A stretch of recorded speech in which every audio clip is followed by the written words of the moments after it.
Hello and welcome, Rangers. I'm Joe, here with me is my co-host Dan. Hello and greetings. And we now get to probably a little past the midway point of the movie, at long last. But now we're getting into the question of why did Tommy choose to wait before advancing on the Great Monolith? Because, we see that what time it is when they receive the blessings from Dulcea. Dulcea has a standing invitation to join them, but turns them down because if she advances past where they are there, she will start to age as rapidly as Zordon and die. But later when they go to leave, as we've mentioned constantly, she turns herself into an owl and flies off.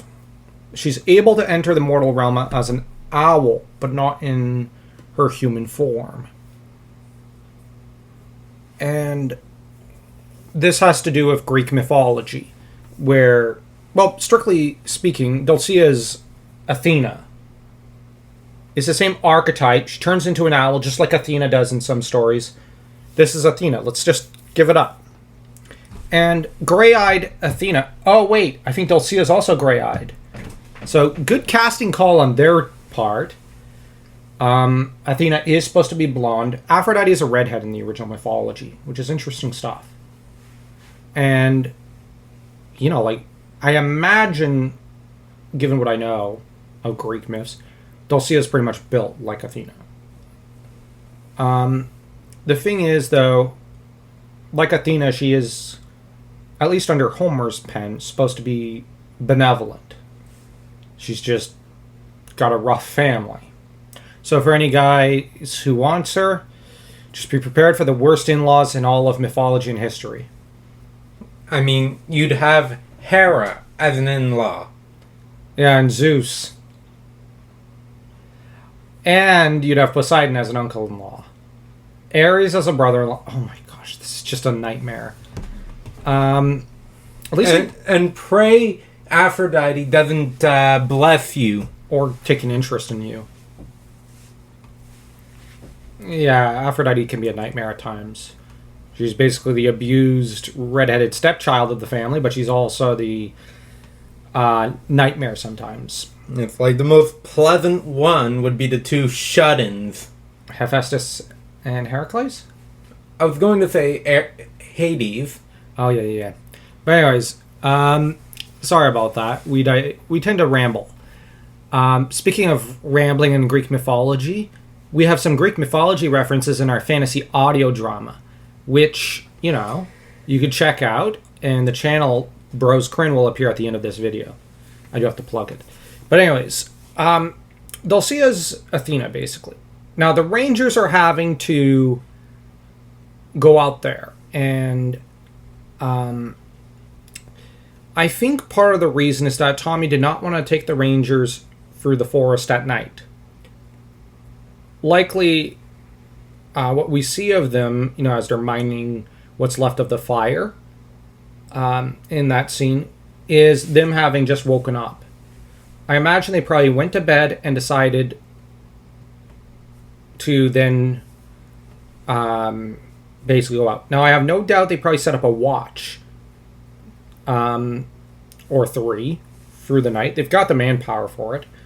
But I don't think Tommy wanted to advance in the night, because given what menaces we've seen in the day, who would want to endure that in the night when you can't see?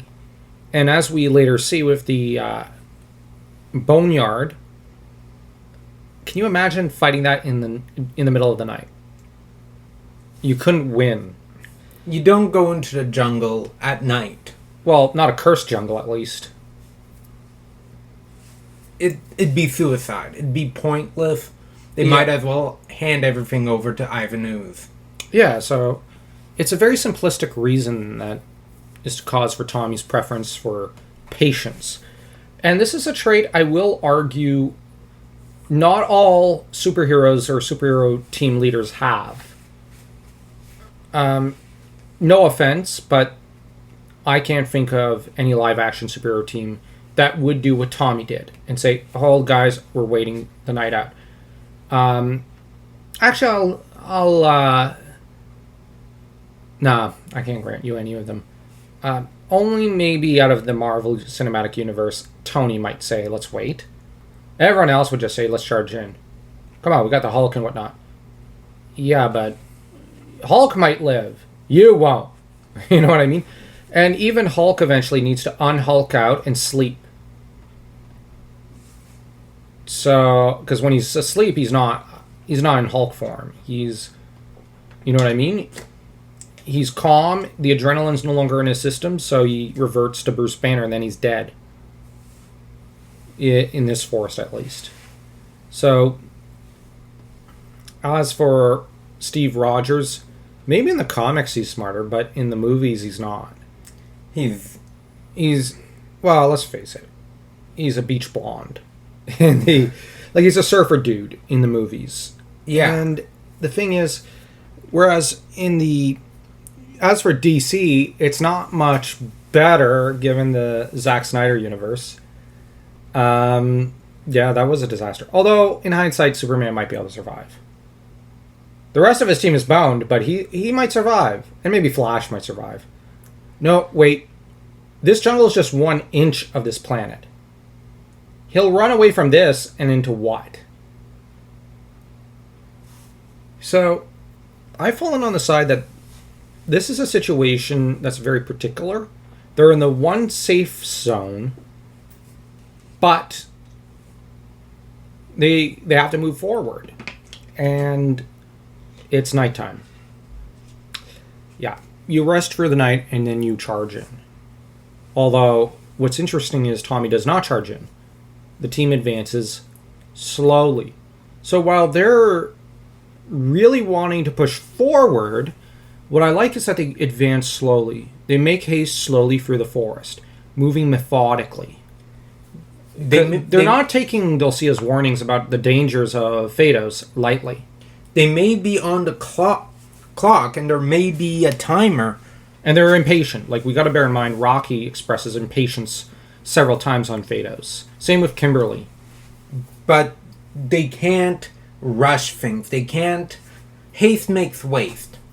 And I think that's Tommy's influence here. Tommy and maybe Billy are the ones saying, let's slow down, guys. We go in, we rush in, we're only going to get ourselves Yeah, but this is pretty good writing here. And next time we're going to deal with the Boneyard, which I have to admit is a part of the movie that I really like. So we'll see you all soon. Take care, and don't forget to smash that like and that subscribe buttons, and to check out our other channel, which is growing quite quickly, actually. If you like fantasy and audio dramas, it is the best one out there. But anyways, let's try to climb up to 500 subscribers on this channel. We're already making great progress. It's all thanks to you guys. Yes, you take the blame for our growth. We appreciate you all. You're all the best. So, remember, Rangers, may the power protect you.